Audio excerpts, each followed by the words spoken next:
up, everyone? Welcome back to Diarrhea of the Madman. I am your host, me, and as always, on a screen is Ivy. Today she brought a ball, so hopefully she won't be squeaking it. So, anyway, you got that? Cool.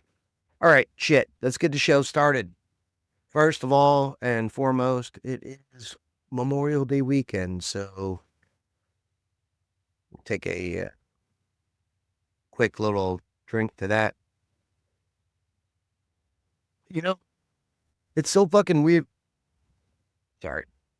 I sit there and I get prepared for this in my head, and I say things and I see myself on camera just coming out with these, just wonderful just ways of expressing myself. But when I get in front of the camera, like it goes away and it becomes something else. Not really something else. It doesn't become as um, well-rounded is the word I'm looking for. It's just I can't find the words. But anyway, it's Memorial Day weekend, so for those that have fallen, here's to you. Ah, it means special to me because I did 20 years in the Army. And I don't say happy Memorial Day because it's not a happy thing. It's not. It's a remembrance of, you know, fallen people uh, that, fought for something, whether or not they believed in, but they died for it. So, I mean, you got to give them that. So, to those, again, cilantro. All right, shit. You know what? I don't want to start off so somber, but I mean, I had to give that to them. They deserve it. It is Memorial Day weekend. If you live anywhere like in the South, rural area, just, I mean, I'm sure you're around an area or here.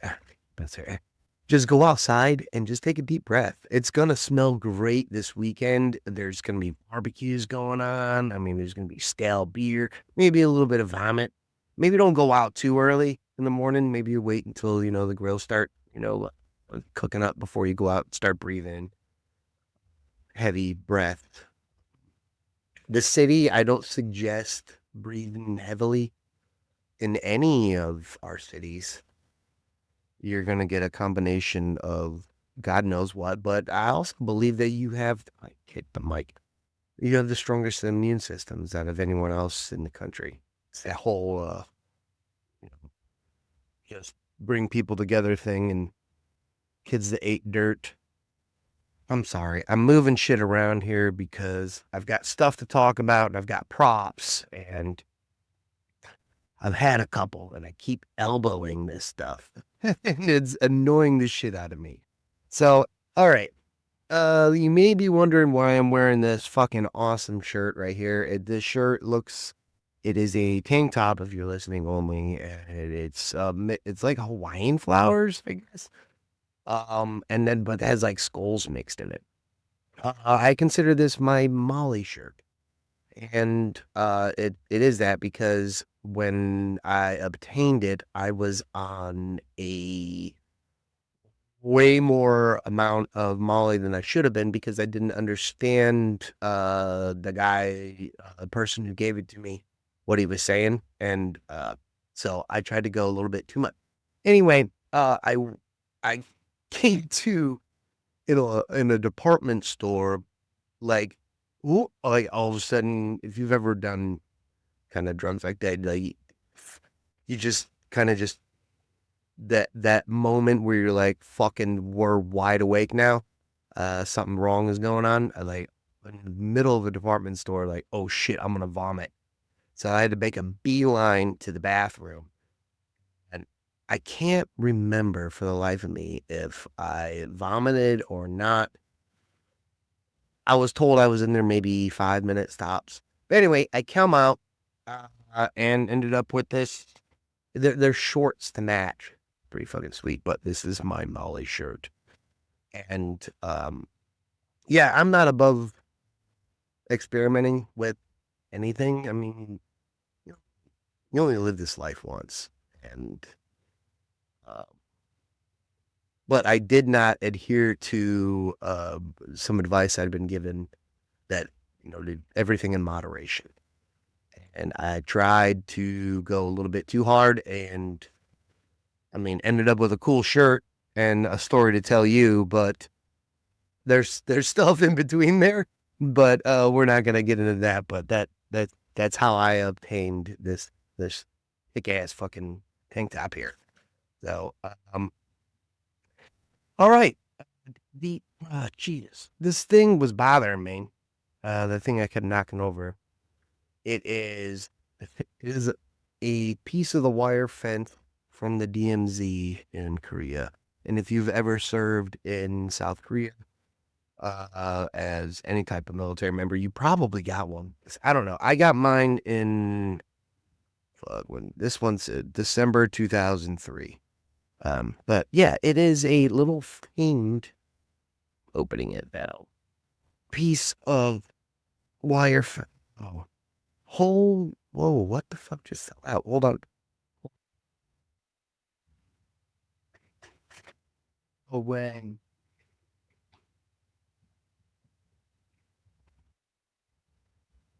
No way. I have my old. I can't. I don't think I can show it on camera because well, it's old now. But I have military, uh, my old military ID in there. Yeah, one of the ones that these were so easy to fake back in the day because because like all the like pertinent information like as far as your age and whatnot was all on the back, and it was a federal ID. So if you had the front and you could like get a laminator and laminate someone who is, of the same like weight and height of you, but older, you could just like print out their back and then re-laminate it over. Uh, and it was an issue because I remember going home on leave once from Korea and probably with that ID. No, no, that one's later on. And I went to a place called Eskimo Joe's in Stillwater, Oklahoma, because they had friends up there, and they wouldn't serve me. They had like it was like a free keg night or something they used to do. Stopped probably a long time ago, but yeah, they wouldn't serve me. Granted, I mean, I was 21 years old at the time, but at 21 years old, I'm 135, 145 pounds max, soaking wet. So I guess I didn't look like it, but yeah. So that ID, that's fucking crazy. I didn't know that was in there. And fuck you, Eskimo Joes, for not serving me. You sons of bitches. Fucking serving your goddamn country. You won't serve me any fucking alcohol. Hope your shit burns down. Fuck you, OSU. And that's for all you OU fans that are paying attention. Give me a like and a comment for that one. But yeah, the wire fence. According to this is an actual piece of the DMZ that was cut down. But when I served there, and I did an extra 90 days in Korea because I got involuntarily extended after mid-tour leave. And if you don't know what that means when you got on orders to Korea, you were doing a year. And there were 3 zones you could go to. You can do Area 1, Area 2, or Area 3. You didn't have a choice. But if you were combat arms, like you were the pew pew guys, more than likely you were going to be Area 1, which was up near the DMZ. Area 2 was like the mid part, and then Area 3 was like the fucking vacation zone. That's where, that's where everyone, when they took their R&R, sometimes guys could not afford to go back to the States, pay for a ticket to go back to the States, so you could do R&R in country and just like go to like the Dragon Hill Lodge in Osan, or there was like an island, I forget the fucking name of it. It's a little bit more expensive. I didn't do any of that. I was like every other typical soldier in Korea and just spent my money on fucking booze on the weekends and partying. Because, when the exchange rate was good, you would go to, if you listen in the past podcasts, my buddy Erlacher and when we were discussing music, he was one of my soldiers in Korea. And I would keep track of like the rate. And so it'd be like, I'd tell him like, dude, you need to get won out. So when you go to the ATM, you can either get dollars or you can get won, which is won is how's a won? Korean money. And so you could actually get more off base with won than you did with dollar bills. So because the exchange rate, they didn't know how to give change right. So anyway, Korea was awesome. Um, there, oh my god, and it was a good time. I don't know where the fuck I was going with that. I was just into the exchange rate. But anyway, yeah. So yeah, I spent all my money on booze. A lot of people would do yeah, there it is. I took my mid tour and went back home and yeah, and that happened. So yep, the wire fence from the DMZ. I'm sure a lot of people have these because they gave them out as when I left Korea. They were like handing them out. There was like a box of them. I guess they're all numbered, but I had been there for so long and they do all these.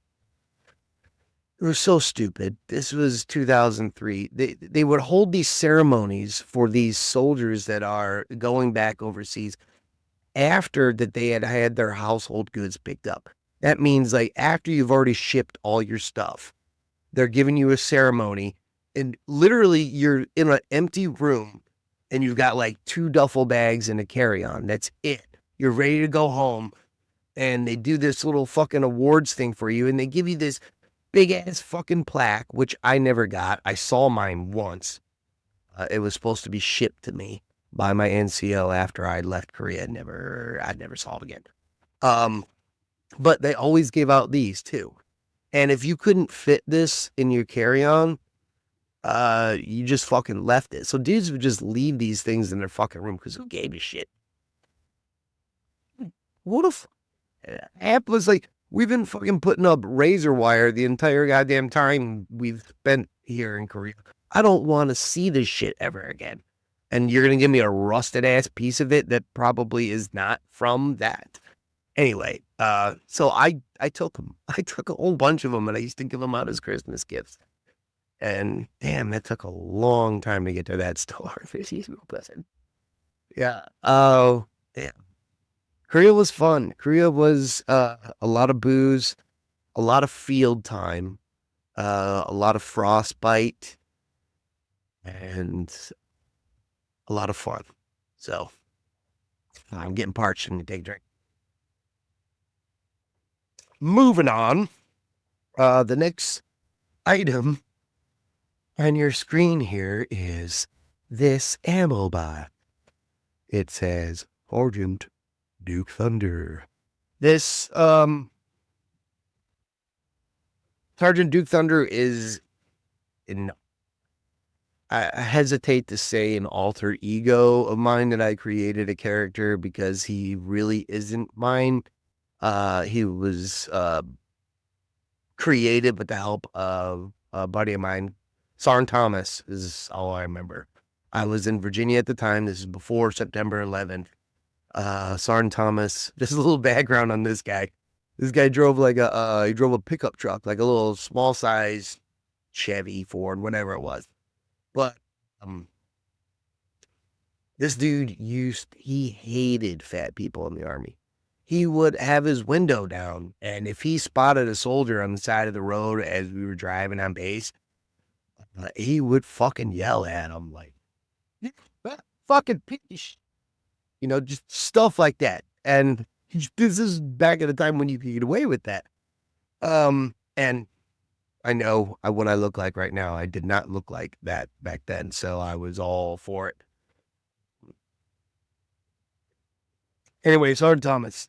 Uh, I think he was an Irish guy of Irish descent, Ohio, I believe.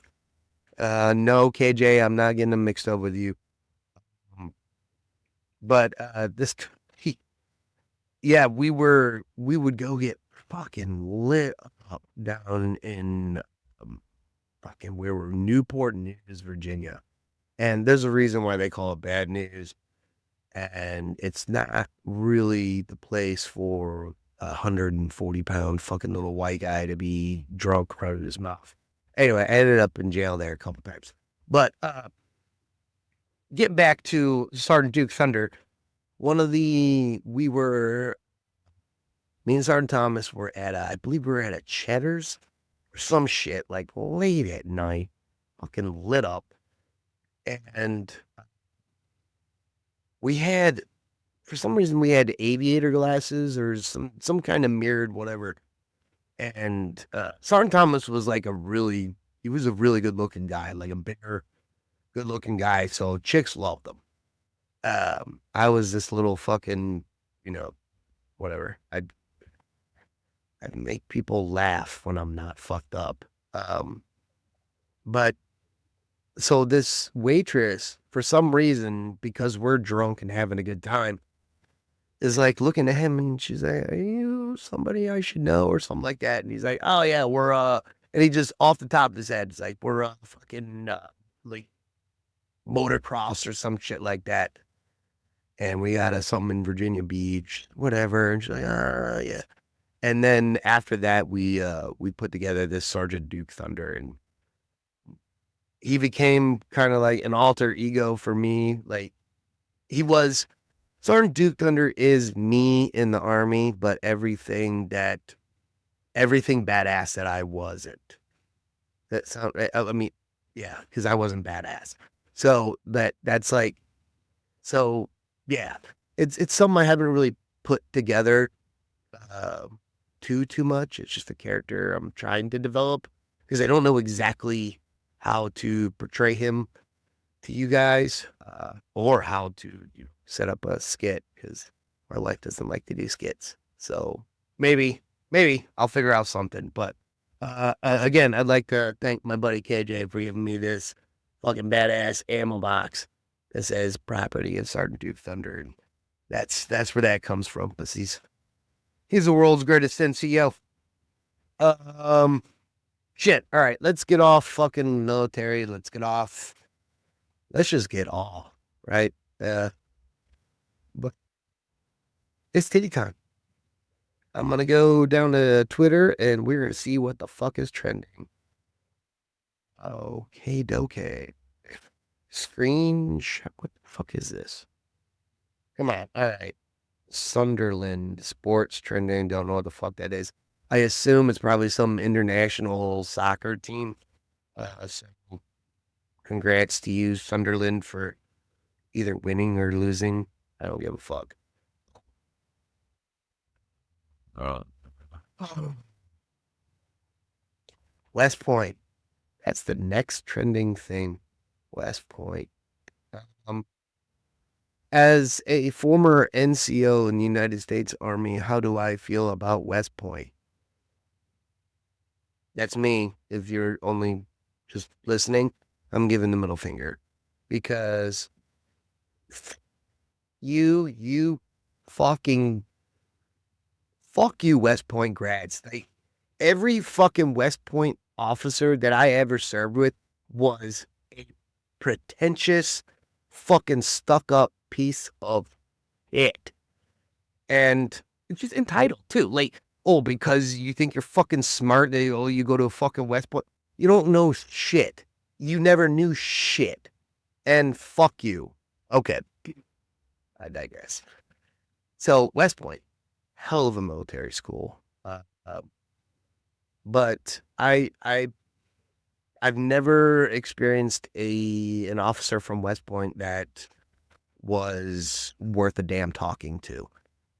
They don't, in my experience, understand what it means to actually serve. Yeah, they serve but they've been served their entire life. But they serve I don't know. There's a reason why brass rhymes with ass. And that's all I got to say about that. So, whatever's going on in West Point, I wish you boys the best, but also I don't. Go fucking NCO and learn something or shut the fuck up. But we can get into the realm of warrant officers. A little bit different. Now we're muddying the waters a little bit. I like warrant officers. Warrant officers are like non-commissioned officers. But you got to salute them. That's it. That's really the only difference. They're NCOs that got tired of fucking officers not taking them fucking seriously. And they're like, I'll just go fucking warrant and tell you to fuck off every time you fucking try and do anything to me or find me. You're never gonna find a warrant officer unless he wants to be found because they're great at it. So yeah, but we're still in the military. But I tried to get off it. Of course, it's Memorial Day weekend and pity time. Twitter is gonna be talking about motherfucking West Point. Well, I don't apologize for my rant. However, I may regret some things I've said. Next up, Champions of Europe. I guess that's going back to the Sunderland thing. Natasha Cloud, who gives a shit, WNBA, which I'll get handed to him.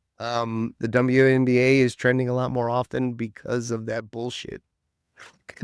Disgusting fucking little race war that they're trying to create. And it's horrible that they have to do that to make that sport relevant. It's COYG. What's that in sports? Catterday, because it's, hey, Lando, it's Catterday. You want to come say? I wish he would let me. I mean, he would probably let me pick him up. He's my big fucking cat. He's like part. What do they call them? What are those big fucking cats? Lions, tigers, whatever. He's part that. He really likes me, but I'm afraid of cats to that point. Like, I'm cool with them, right, Lynn? But yeah, if you follow me on social media, you see lots of pictures of him. So, you know what? I'm fucking done. I am ready to go drink some more beers. If you've held in this long, thank you so much. Like, comment, subscribe. That was the show.